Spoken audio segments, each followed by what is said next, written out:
দর্শক, এই মুহূর্তে রয়েছি বগুড়ার চিফ জুডিশিয়াল ম্যাজিস্ট্রেট আদালতে এবং এই আদালতে কিছুক্ষণ আগেই আনা হয়েছে বগুড়ার সাম্প্রতিক সময়ে দুপচাচিয়ার যে আলোচিত হত্যাকাণ্ড, উম্মে সালমা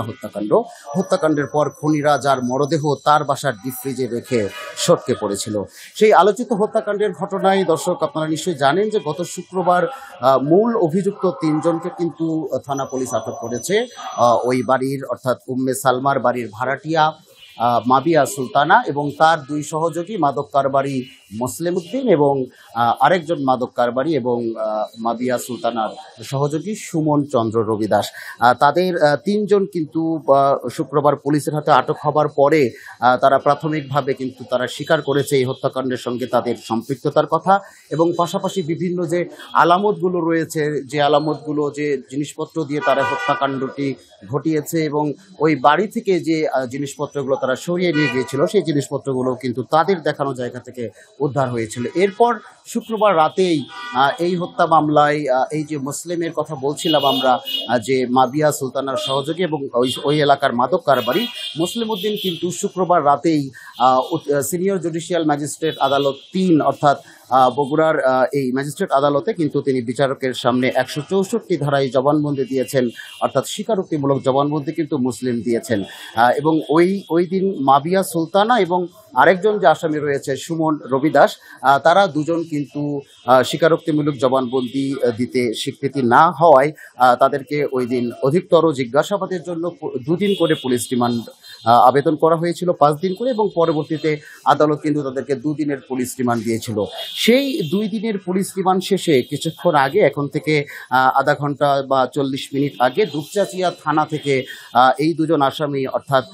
যে প্রধান অভিযুক্ত মাবিয়া সুলতানা উম্মে সালমার বাড়ির ভাড়াটিয়া এবং তার সহযোগী সুমন চন্দ্র রবিদাস, তাদের দুজনকে কিন্তু আদালতে নিয়ে আসা হয়েছে বগুড়ার আদালতে। এবং আমরা পুলিশ কর্মকর্তাদের কাছ থেকে আসলে জানবার চেষ্টা করছিলাম যে এই ৩ জন আসামির ভিতরে একজন যেহেতু স্বীকারোক্তিমূলক জবানবন্দি দিয়েছেন গত শুক্রবার, বাকি ২ জনও প্রাথমিক পর্যায়ে স্বীকার করেছিলেন, তারা আসলে আজকে স্বীকারোক্তিমূলক জবানবন্দি দেবেন কিনা। তো পুলিশ কর্মকর্তারা যেটি বলছেন যে তারা গত ২ দিনের যে রিমান্ডে নিয়ে তাদেরকে জিজ্ঞাসাবাদ করেছেন, সেই জিজ্ঞাসাবাদে এই হত্যা মামলার বা এই হত্যাকাণ্ড নিয়ে কিন্তু তারা আরও বেশ কিছু নতুন তথ্য দিয়েছে এবং তাদের পরিকল্পনা থেকে শুরু করে তারা কিভাবে হত্যাকাণ্ডটি ঘটিয়েছে তার একটি সবিস্তার বর্ণনা কিন্তু তারা দিয়েছে। সেই বিষয়গুলো নিয়ে তারা আসলে আজকে আদালতে এসেছেন এই ২ জন আসামিকে নিয়ে এবং তারা এখন পর্যন্ত আশা করছেন যে যেভাবে রিমান্ডে, জিজ্ঞাসাবাদে কিংবা প্রাথমিক জিজ্ঞাসাবাদে এই ২ জন আসামি অর্থাৎ মাবিয়া সুলতানা এবং সুমন চন্দ্র রবিদাস তারা যে স্বীকারোক্তির কথাটি বলেছিলেন,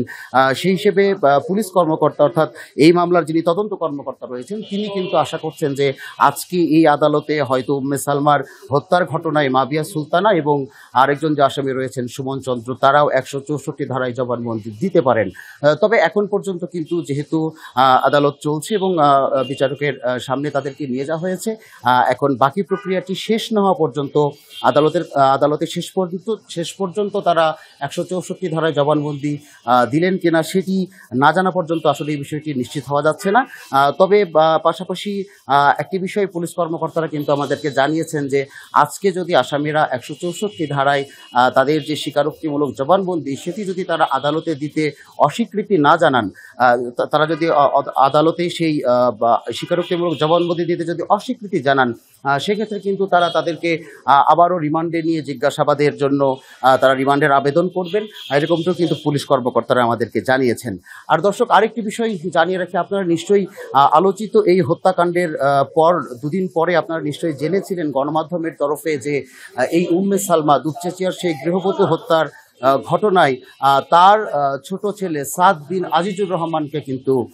আইন শৃঙ্খলা বাহিনী অর্থাৎ র্যাপিড অ্যাকশন ব্যাটালিয়ন র্যাব তাকে কিন্তু জিজ্ঞাসাবাদের জন্য আটক করেছিল এবং আটকের পর র্যাব গণমাধ্যমকে জানিয়েছিল যে সাদ বিন আজিজুর রহমান তিনি নিজেই মায়ের হত্যার সঙ্গে যুক্ত। পরবর্তীতে অর্থাৎ র্যাবের এই বিবৃতি কিংবা র্যাবের এই দাবির ২ দিন পর গত শুক্রবার কিন্তু পুলিশ ভিন্ন দাবি করেছে এই হত্যা মামলার মোটিভ কিংবা এই হত্যা মামলার মূল রহস্য নিয়ে। সে জায়গায় পুলিশ বলছে যে সাদ বিন আজিজুর রহমান কোনোভাবেই তার মায়ের হত্যাকাণ্ডের সঙ্গে সম্পৃক্ত নয়, এরকম কোনো তথ্য প্রমাণ তারা কিন্তু এই তাদের যে তদন্ত সেই তদন্তে তারা পাননি। উল্টো দিকে পুলিশ বলছে যে সাদ বিন আজিজুর রহমান নন, তাদের বাড়ির যে ভাড়াটিয়া মাবিয়া সুলতানা তিনি এবং তার সঙ্গে তার যে দুইজন সহযোগী রয়েছে সুমন চন্দ্র রবি দাস এবং মুসলিম উদ্দিন, তারা তিনজনে মিলে আসলে গত শনিবার অর্থাৎ 9 নভেম্বর তারা উম্মে সালমাকে হত্যার পরিকল্পনা করেন এবং পরদিন 10 নভেম্বর বাড়িতে কেউ না থাকার সুযোগে তারা সেখানে ঢুকে সালমাকে শ্বাসরোধ করে হত্যা করে মরদেহটি ফ্রিজের ভেতরে তারা ঢুকিয়ে রেখে যান। এখন পুলিশ এবং র্যাবের এই যে পাল্টাপাল্টি তথ্য এবং সেই তথ্যের প্রেক্ষিতে আসলে আদালত কী ধরনের সিদ্ধান্ত দেয় সেটি আসলে এখন দেখবার বিষয়। আমরা এখনও অপেক্ষা করছি বগুড়ার জুডিশিয়াল ম্যাজিস্ট্রেট আদালতে। আর অল্প সময় পরেই হয়তো এই যে দুজন আসামি এই আলোচিত হত্যাকাণ্ডে অর্থাৎ মাবিয়া সুলতানা এবং সুমন চন্দ্র রবি দাস, তারা দুজন আসলে 164 ধারায় স্বীকারোক্তিমূলক জবানবন্দি দেবেন কিনা সেটি আমরা নিশ্চিত হতে পারবো। দর্শক, আরেকটি বিষয় আপনাদেরকে জানিয়ে রাখি যে যেহেতু পুলিশের তদন্তে পুলিশ বলছে যে এই হত্যাকাণ্ডে সাদ বিন আজিজুর রহমান অর্থাৎ যে নিহত উম্মে সালমা তার ছোট ছেলে সে কোনোভাবেই জড়িত নয়, পুলিশ এমনটি দাবি করছে এবং সেই দাবির প্রেক্ষিতে পুলিশ কিন্তু